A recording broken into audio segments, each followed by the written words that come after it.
ሰላም እግዚአብሔር ቤተሰቦች እንዴት ናችሁ? ከወንድማችን ከጥሩ መግዚ ጋር ነኝ። እግዚአብሔር በአንድም በሌላ መንገድ ይናገራል፣ የሰው ልጅ ግን አያስተውልም ይላል መጽሐፍ ቅዱስ መጽሐፈ ኢዮብ ምዕራፍ 33 ቁጥር 14 ላይ። እግዚአብሔር በአንድም በሌላ መንገድ የሚናገረው በሚዲያ ሊሆን ይችላል፣ በመጽሐፍት፣ በሰባኪ፣ በሁሉም ነገር እግዚአብሔር ያወራል። ግን ደግሞ በወደቁ ወንድምና እህቶቻችንም ደግሞ ያወራል። የወደቁ ወንድምና እህቶች ማለት ገንዘብ ስለሌላቸው ብቻ ከሰው በታች ወይም ከሰው ተራ የወረዱ የወደቁ፣ የሚያነሳቸው ስላጡ፣ እናት አባት፣ ጎረቤት፣ ቤተሰብ፣ ዘመድ አይዞህ ባይ ስላጡ ብቻ የወደቁ በጣም ብዙ አሉ ቤተሰቦች እና እነዚህን ደግሞ መደገፍ እጅግ በጣም መታደል ነው። በዓለማዊ ቋንቋ ማፍቀር መታደል ነው፣ መፈቀር ጸጋ ነው ይባላል እና ሰዎች እጃቸውን ዘርግተው ስለ ማርያም ብለው ሲለምኑን እኛም ስንሰጥ እኛ በመስጠታችን እንጸድቃለን። እነሱም ደግሞ እኛን ስንሰጣቸው ሲመርቁን ይጸድቃሉ። አንዱን ሀብታም አንዱን ድሃ አድርጎ የሚያኖር አምላክ ሆኖ ሳይሆን በመስጠትና በመቀበል በኩል በረከት እንድናገኝ ነው። ስለዚህ በየትኛውም አጋጣሚ እግዚአብሔር ያስተምራልና መንገድ ላይ ስትሄዱ ማንኛውም የወደቀ ምስኪን ድሃ ስታገኙ እግዚአብሔር በዚህ ሰው በኩል እኔን ያስተምረኛል ብላችሁ አስባችሁ መስጠትን ተለማመዱ። እግዚአብሔር ነው የምላችሁ። እኔ በጣም በመስጠት አምናለሁ። ስለምንድን ነው ይሄንን ማወራው? የወንድማችን የጥሩ መግዚ ዩቲዩብ መክፈቻ ቪዲዮ ላይ ይሄንን ማውራት የፈለኩት ምናልባት ይሄ ዩቲዩብ ከ7 ዓመት ከ10 ዓመት በኋላ ምን አይነት ዩቲዩብ እንደሚሆን አላውቅም። እግዚአብሔር ነገ ይሄን ዩቲዩብ ያሳድገዋል፣ ግን ምን ኢንፎርሜሽን እንደሚተላለፍበት አላውቅም። የኔ ለምሳሌ የዛሬ 7 ዓመት አሁን ያለሁት 2017 ላይ ነው። ስከፍተው ዩቲዩቡን እግዚአብሔር ብዙ ሰዎችን እንደሚያስተምር በህልም አሳይቶኛል። ነጭ ባንዲራ ይዤ ተራራ እየወጣሁኝ በጣም ብዙ ህዝብ ሲከተለኝ ኑ እያልኩኝ ያን ህዝብ ወደ ተራራ ይዤ ስወጣ አየሁና ህልሙን ሳስፈታ ተራራ መውጣት ጾም፣ ጸሎት፣ ስግደት ነው፣ ሱባኤ ነው ብለው አባቶች ፈቱልኝና የኔም ዩቲዩብ ደግሞ ሲጀምር የሚገርማችሁ ሱባኤ ምን እንደሆነ በማስተማር ጾም፣ ጸሎት፣ ስግደት፣ ቅዱስ ቁርባን፣ ሌሎችም ነገሮችን በማስተማር ነው የጀመርነውና የወንድማችን ዩቲዩብ ገብታችሁ ሰብስክራይብ አድርጉ። ወንድማችንን የማውቀው ሰው ሲያግዝ፣ ሰው ሲረዳ፣ ምስኪኖችን ሲቀርብ ነው የማውቀው እና እኔንም ብዙዎቻችንን ቀርቦ የሚረዳ ሰው ነው።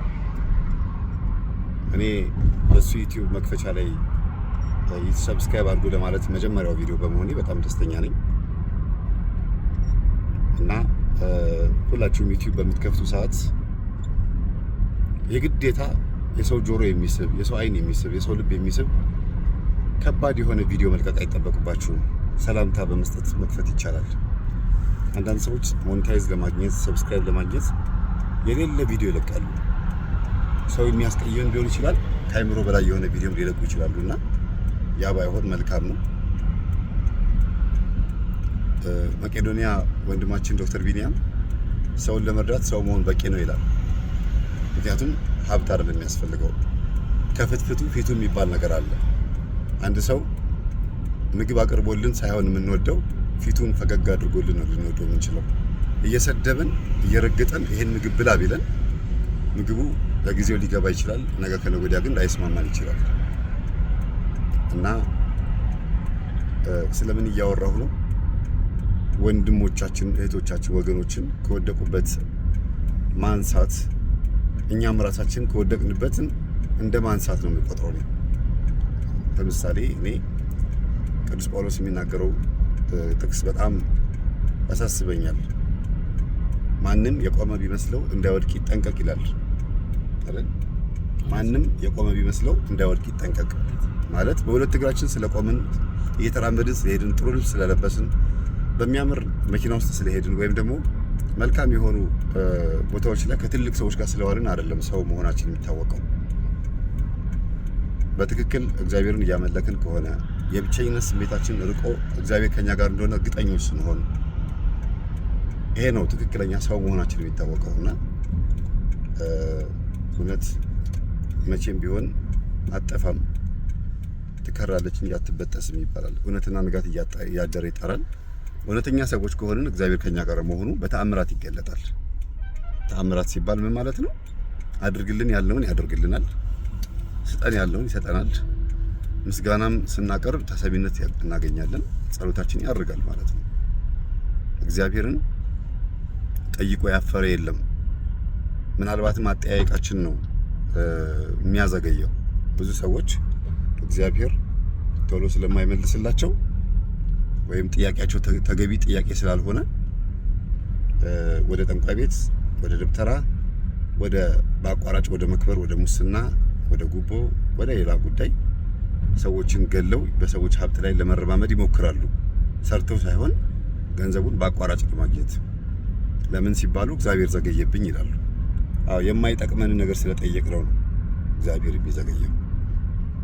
እሱ ከኛ የበለጠ ያውቃል። ግደልልኝ ስንለው እኮ አይገልም እግዚአብሔር። ተበቀልልኝ ስንለው እኮ አይበቀልም። ለምን ሲባል ያ የምንበቀለው ሰው ወይም ደግሞ እንዲሞት የምንፈልገው ሰው የእግዚአብሔር ፍጥረት ነው። እሱ ቤትም የመድኃኔዓለም ስዕል ይኖራል። እሱ ቤትም ጸበል ይኖራል። ምናልባት ልቡ ክፉ ሆኖ ለአንተ ወይም ለአንቺ ምቀኛ ሆኖባችሁ ሊሆን ይችላል እንጂ እግዚአብሔርን ግደልልኝ ስትሉት ማሽን አይደለም፣ ሮቦት አይደለም ሄዶ ዝም ብሎ የሚገለው። ያውቃል።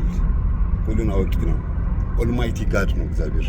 ሙሉ በኩለሄ ነው እና የእግዚአብሔርን አዋቂነት ከኛ ስሜት ጋር እያጋባን ይሄን አድርግልን ማለት የለብንም። ለዚህ ነው ምስኪኖችን ስትረዱ ስታግዙ እኔ በእነሱ ውስጥ አለሁኝ ይላል።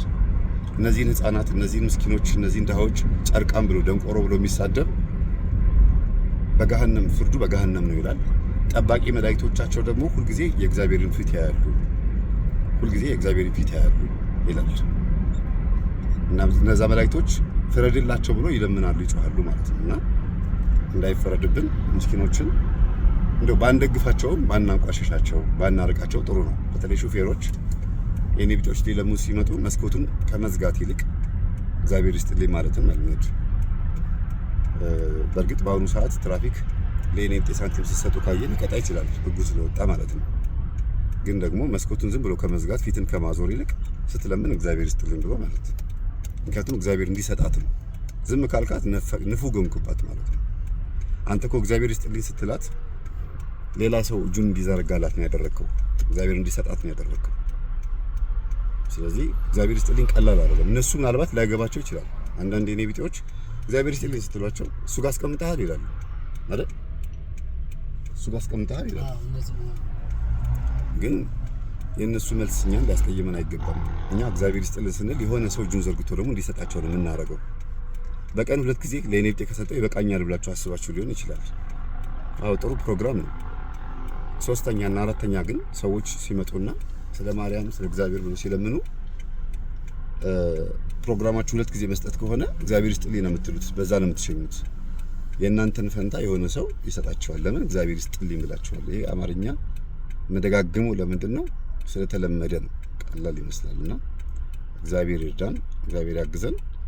ጥዑመ እግዚ ይባላል ወንድማችን። ጥዑመ እግዚ ሰላም። የዩቲዩብ መጀመሪያ ቪዲዮ ላይ እቺ መልእክት ማስተላለፍ ፈልጌ ነው። አምጣ እስቲ እኔ ልቀረጽ ብዬ የዩቲዩብ መግቢያ ቪዲዮ ላይ እቺ መልእክት አስተላልፍኩት። እንደ መልእክት እንድታዩልኝ ነው የምፈልገው። እንደ ትምህርት ሳይሆን እንደ መልእክት ነው። ወንድማችን ጥዑመ እግዚ ጥዑም የሚባል ዩቲዩብ ከፍቷል እና ፕሮግራሞችህ በሙሉ ጥዑም ይሆንልህ። እንግዲህ አሜን። በጣም የጣፈጡ መምሪዬ ስለነበረን ቆይታ በጣም ቴንኪው። ለኔ ብለህ ሰፊ ጊዜን ሰፊ ሰዓትን ስለሰጠኝ በጣም አመሰግናለሁ። በነጋችን ላይ ከቢሮ ጠብቆ ሊሸኝህ ብሎኝ ነው እና ቤት ላድርስህ፣ ለምን ራይድ ትከፍላለህ፣ ለምን ለታክሲ ትከፍላለህ፣ ለምን በእግር ትሄዳለህ ብሎ በዚህ ደግነቱ ደግሞ እግዚአብሔር ይመልስ ይክፈለው። በጣም ደግ ሰው ነው። እግዚአብሔር ያክብርልኝ። ሰላሙን አመሰግናለሁ። ሰላሙን ወንድሞቼ፣ ቤተሰቦቼ፣ እህቶቼ